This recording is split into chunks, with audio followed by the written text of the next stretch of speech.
split the guard during that sequence. That left hand speed is still there.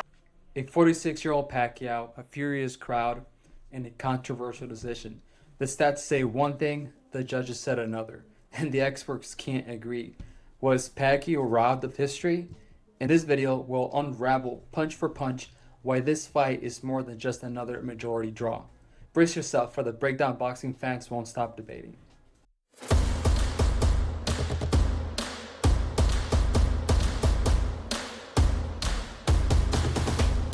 When the official scores were read out at the MGM Grand, the crowd's reaction was instant. Boos drowned out the announcement, and you could feel the frustration in the air. This wasn't just about a close fight.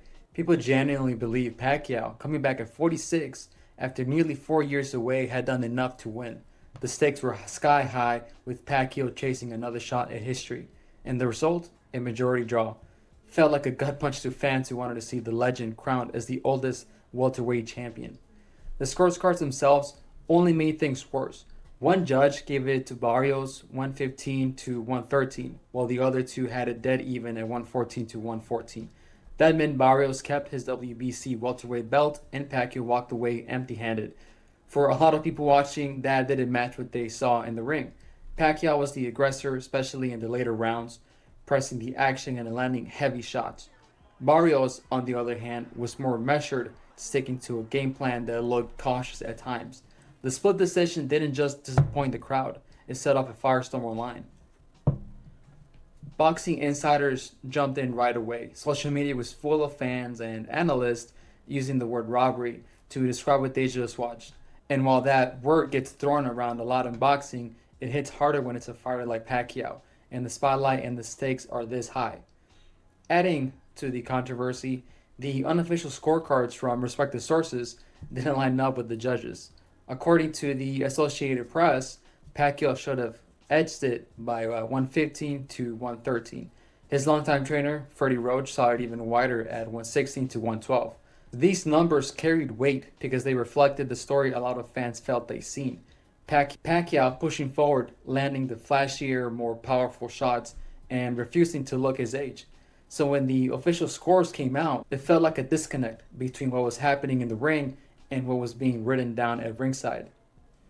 But if you look at the punch stats, the picture gets a lot murkier. Pacquiao landed more power punches, 81 to Barrios' 75, which is a solid edge. But when you look at the total punches, it flips. CompuBox registered 120 landed for Barrios and 101 for Pacquiao. Barrios was more consistent with his jab, even if neither guy was especially accurate. That split, Pacquiao's edge in power, Barrios' edge in volume, became the heart of the argument. If you value aggression in big moments, you might side with Pacquiao. If you care more about steady output, Barrios had a case.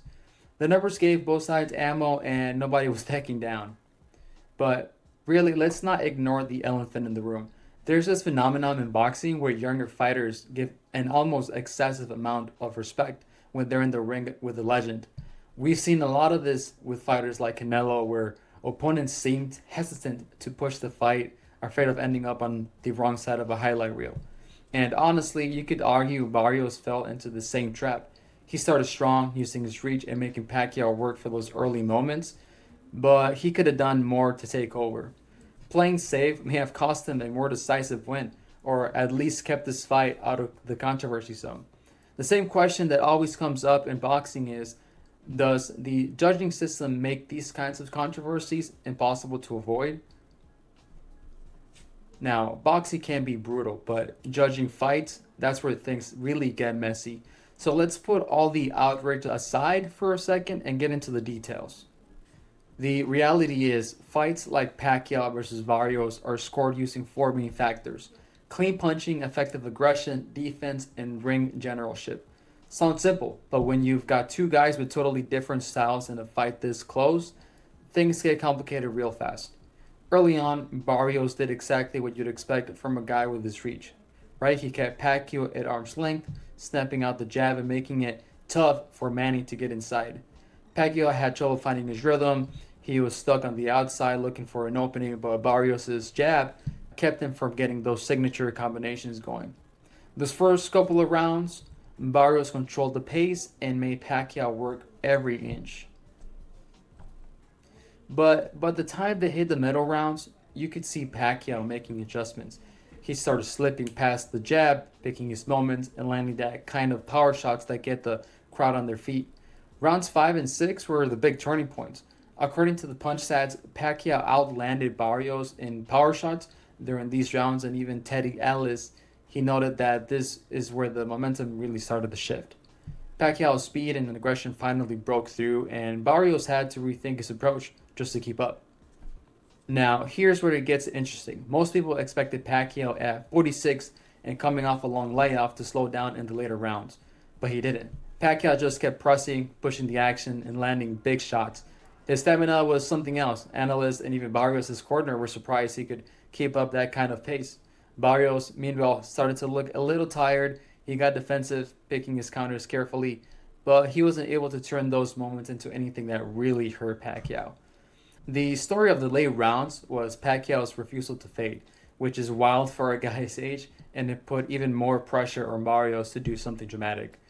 If you want to know how close this fight really was, just look at the punch numbers. So Pacquiao landed 81 power shots to Barrios' 75. So he had the edge in the shots that mattered the most. But when it comes to total punches, Barrios had the upper hand, connecting on 120 compared to Pacquiao's 101. So depending on what you care about, raw power or steady output, you can make a case for either fighter. That's the kind of fight this was. Both guys had their moments, and it never felt like one was running away with it. This brings us back to the judges. They're not watching the whole fight as one big story. They're scoring 12 separate rounds, each with its own little twist. One judge might give a round to the guy pressing forward, while another might favor the cleaner, sharper counters. Pacquiao was the aggressor all night, but how effective was that aggression? That's where things get subjective, and that's why you end up with split opinions. Even Teddy Atlas, who's seen it all, he summed it up perfectly after watching the fight again. He said it was a very close fight with a lot of close rounds. I don't have a problem with a draw. That's the reality with fights like this. Sometimes there's no clear answer. Even the experts can't agree. So when you step back and look at everything, styles, stats, momentum shift, and the way judges have to score it, it's not just about who landed more punches or who got the louder cheers. It's about how subjective this sport can be and how a fight can mean different things to different people. Pacquiao showed he can still push the pace and control big moments even at 46. No matter what the judges wrote down, he kept Barrios on the back foot and proved he's not just here for nostalgia. That's the real headline. And as for what's next, Pacquiao's advisor is talking about bigger names. You hear Gervonta Davis or Rolly Romero instead of a Barrios rematch. So what did you see? Tell me your score for rounds 5 through 9. Did Pacquiao's late surge swing those rounds for you, or do you think the judges got it right? Drop your thoughts and scorecards in the comments below.